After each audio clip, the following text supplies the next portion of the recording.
So the biggest reason we got a Jeep is, for example, our motorhome is right now at an RV park, and we are in Land Between the Lakes, OHV area, doing some four-wheeling today. And so you couldn't do that with a Mini Cooper, or I guess you could do it with a Ford Ranger if you wanted to. I guess you can tow those behind a motorhome. But that truck wasn't out when we were making this decision, number one. And number two, even though I'm not really a Jeep guy, I'm more of a Land Rover guy, this thing does a lot of neat things. Let me show you. First of all, number one, these tops come off. So you take these tops off and you put them in the back, and we can be half topless as much as we want. Since it is an SUV, we have room to put stuff in the back. So I think Leslie talked about it on a Facebook Live the other day. Oh, you didn't see it on YouTube though. We permanently have a Dometic CFX40 refrigerator in the back. My RC cars usually just live back here. And a couple of chairs. And an axe. And actually I think we have 4 chairs in here right now. This just travels in here all the time. And we can go on excursions whenever we want. And it's amazing. As far as towing it, and actually the practicality of towing it, I'll put a link to a video where we actually did like how we tow it, what we do, you know, to set it up, and every time we hook up, how easy it is and that sort of stuff. We can be from out here to hooked up behind the motorhome in, under 10 minutes. So we'll leave a link to that video that has like a list of all of the stuff that we use to tow, the brake system and all that kind of stuff. It ended up just being a really kind of cheap way, a cheap setup. I got a bug on my leg. And I absolutely love it. I am off-road at heart. So if there's going to be a choice of what we're going to do for excursions and that sort of thing, even if we're not doing serious four-wheeling like this, like we are at LVL right now, we're always going down dirt roads, finding stuff. Leslie likes to look at cemeteries and history and historical buildings and abandoned buildings and learning the history of wherever we are. And so that often takes you off the pavement. And so we need a Jeep.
Okay, so people want to know why I went with JL instead of a JK.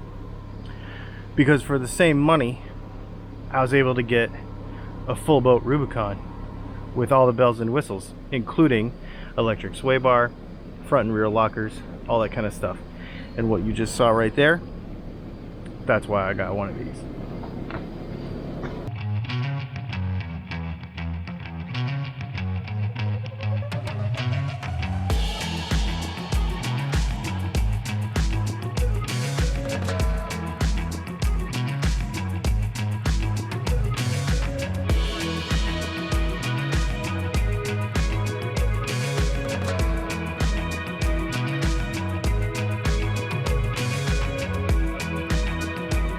It's too bad, like the steepness and the bumpiness and everything just does not translate on a camera, especially because like the image stabilization is so good.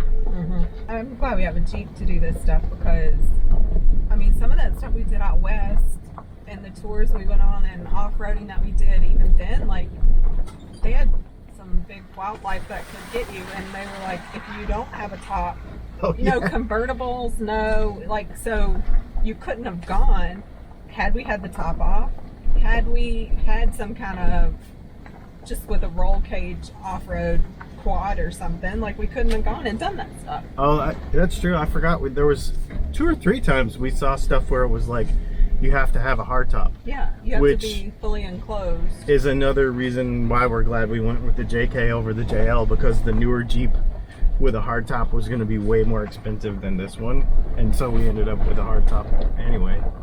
Plus, this comes off in like 2 seconds. Yep. It's awesome. And the doors still all come off and everything comes off. It's still a Jeep. It's just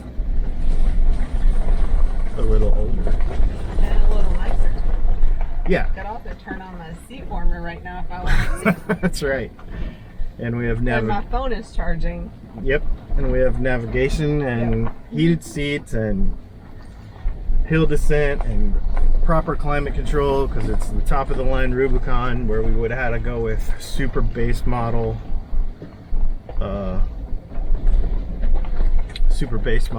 JL for the same money. I think I put all the things into the internet the other day to price out a brand new JL with the same exact options as this one, and it was like $15,000 more than what we spent. So, you know, and I like the color too. I like everything about it. I don't know. I really like it. I just think it's funny. I've had a lot of people ask me that though, like, why didn't you buy a different one, you know, the newer one? Because we could have, but. All right. The red seatbelt got us, is the truth. Oh, it's the red seatbelts. And the logo in the seat. Yeah. No, yeah. I like, as soon as I saw it, I was like, I want that one. That's so funny.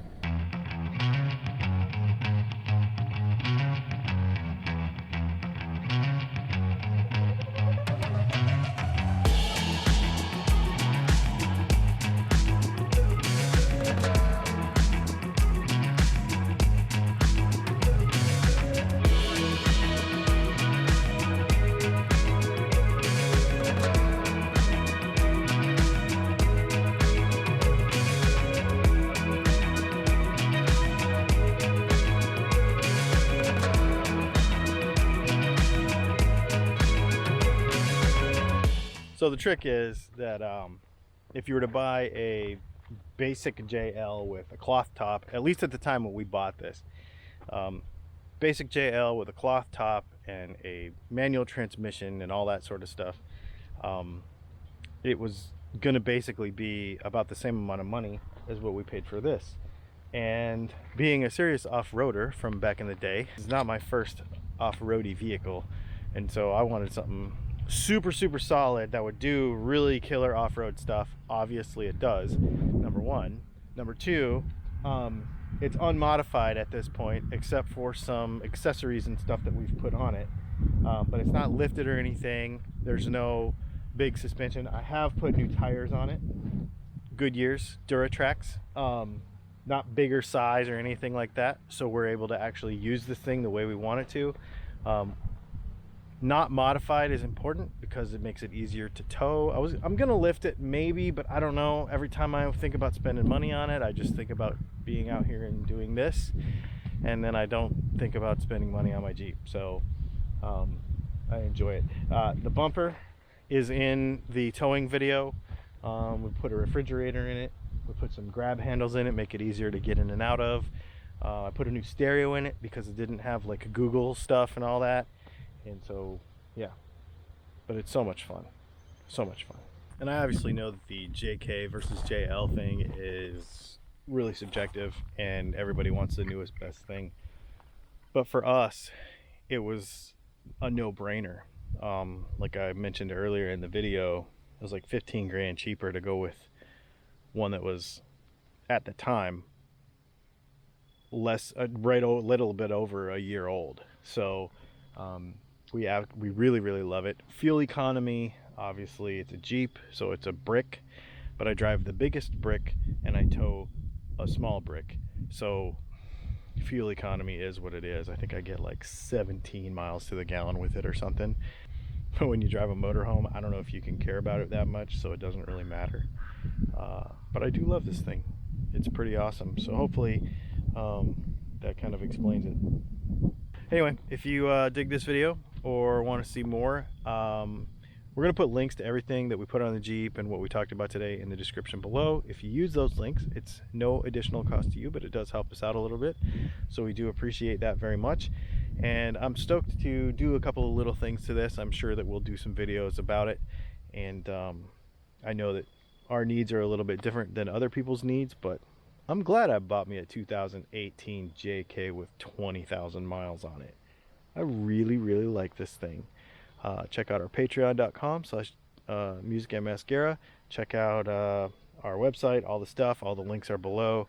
You guys are awesome. Thanks for hanging out, and we will see you on our live video, our Q&A, live Q&A, Sunday night at 9:30 Eastern Time, PM. We'll see you then.